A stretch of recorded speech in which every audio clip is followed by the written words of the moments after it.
حضرت بحر العلوم رحمۃ اللہ علیہ لکھتے ہیں جی، اچھا ٹھیک ہے، میں پہلے ترجمہ سنا دیتا ہوں. اب کیا معنی ہوگا؟ اہدنا، ہم کو ہدایت دے، الصراط، راستہ، المستقیم، سیدھا، ہم کو سیدھے راستے کی ہدایت عطا فرما.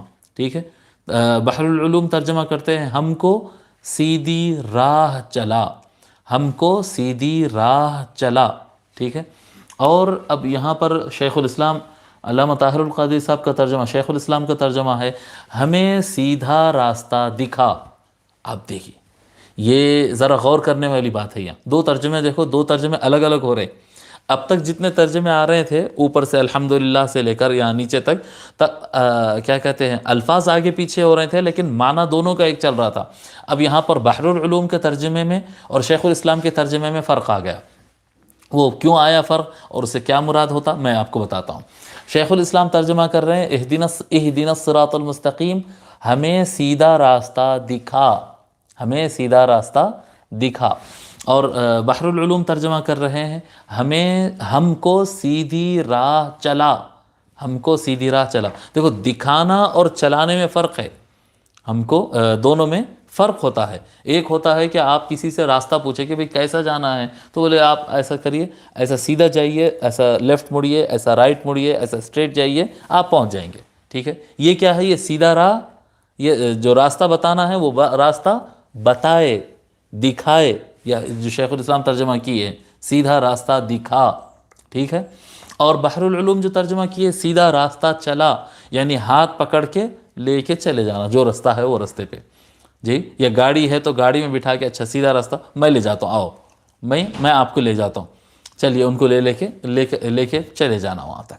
جی، ان کو طاقت دینا. جس کو چلنا نہیں آتا ہے بچے کو چلاؤ بھائی، بولتے ہیں نا، بچہ چلنا نہیں جانتا ہے، رینگتا ہے بچہ، چھوٹا بچہ رینگتا ہے، اس کو کھڑا ہونا نہیں آ رہا، ابھی سیکھ رہا ہے، وہ چلنا سیکھ رہا ہے، گر رہا ہے، تو بولتے ذرا بچے کو چلاؤ، ایسا ہاتھا پکڑ کے اس کو چلاؤ، چلنا آ جاتا اس کو چلاؤ. تو حضرت فرما رہے ہیں کہ سیدھا راستہ چلا، ہمیں سیدھی راہ چلا. تو یہ دونوں میں فرق کس طرح سے ہو رہا ہے؟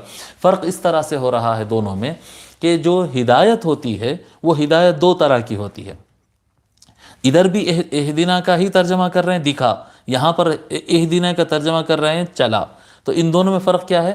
ہدایت جو عطا ہوتی ہے وہ دو طریقے کی ہوتی ہے، دو طریقے کی ہوتی ہے. ایک کو کہتے ہیں ہدایت الارشاد اور ایک ہوتا ہے ہدایت معونت. ہدایت ارشاد، ہدایت معونت.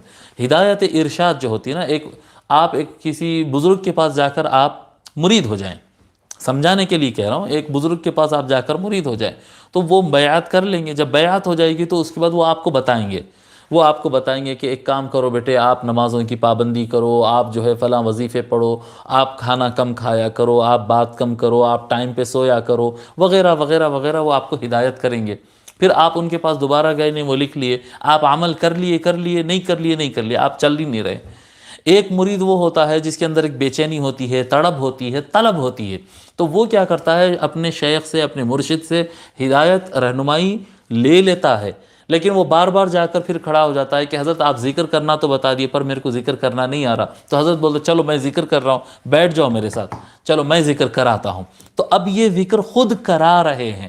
میں جب تک اللہ اللہ کروں گا تم اللہ اللہ کرنا، میں لا الہ الا اللہ پڑھ رہا ہوں تم میرے ساتھ پڑھنا، میں جب قرآن پڑھ رہا ہوں تم میرے ساتھ قرآن پڑھنا، میں نماز پڑھنے کے لیے کھڑا ہو رہا ہوں، آ جاؤ میرے صف میں کھڑے ہو جاؤ میرے ساتھ. تو نماز، اب دیکھو، نماز پڑھنے کے لیے کہہ نہیں رہے ہیں، یہ نماز پڑھا رہے ہیں، یہ روزہ رکھا رہے ہیں، یہ ذکر کرا رہے ہیں، یہ قرآن پڑھا رہے ہیں، یہ عقل کھول رہے ہیں. جب شیخ کے ساتھ ہو گئے تو وہ ہر کام وہ خود کرا رہے ہیں. یہ ہوتا ہے راستہ چلانا.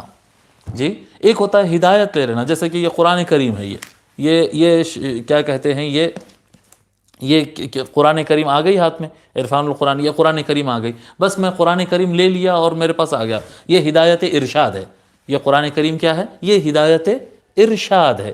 اور نبی اکرم صلی اللہ علیہ وآلہ وسلم کی جو زندگی ہے، نبی اکرم صلی اللہ علیہ وآلہ وسلم ایک صحابی کو جو تعلیم دیتے ہیں، جو صبح شام اٹھتے بیٹھتے، ان کے ساتھ بیٹھ کر کھاتے، ان کے ساتھ چلتے، ان کو کھلا کر بتاتے، ان کو چلا کر بتاتے، ان کو جنگیں لڑ کر بتاتے، ان کو ساتھ میں رکھ کر یہ جو یہ ہدایت معونت ہے.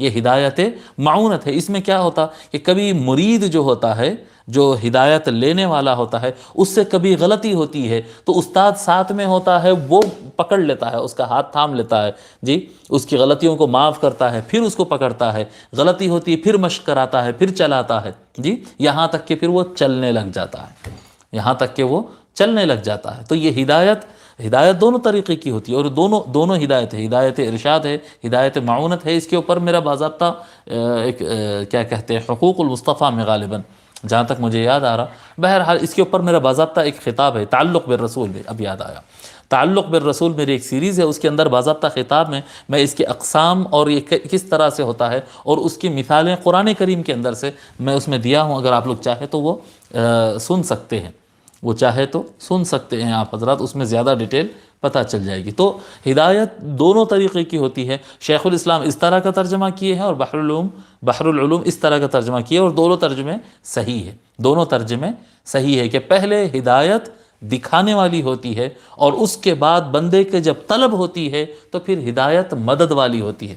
ہدایت ارشاد دکھانا ہوتا ہے، ہدایت معونت مدد کرنا، جی معین الدین کہتے ہیں نا، مدد کرنے والے کو کہتے ہیں، دین کی مدد کرنے والا، معین معونت، ہدایت معونت جی، تو مدد کرنے والی، تو اس میں کیا ہوتا ہے، چلانا ہوتا ہے، ٹھیک ہے۔